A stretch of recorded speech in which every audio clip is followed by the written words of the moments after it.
300多万的凯宴配居然有异音呢？那车主是波侠哥嘛，有那个立领，保持身份地位的感觉。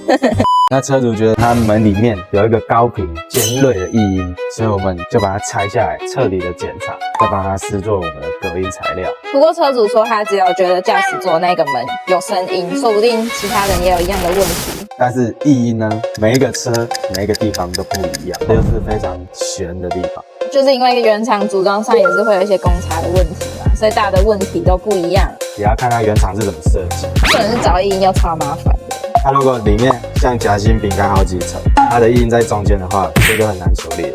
你会有这种噪音还是异音的问题吗？底下留言。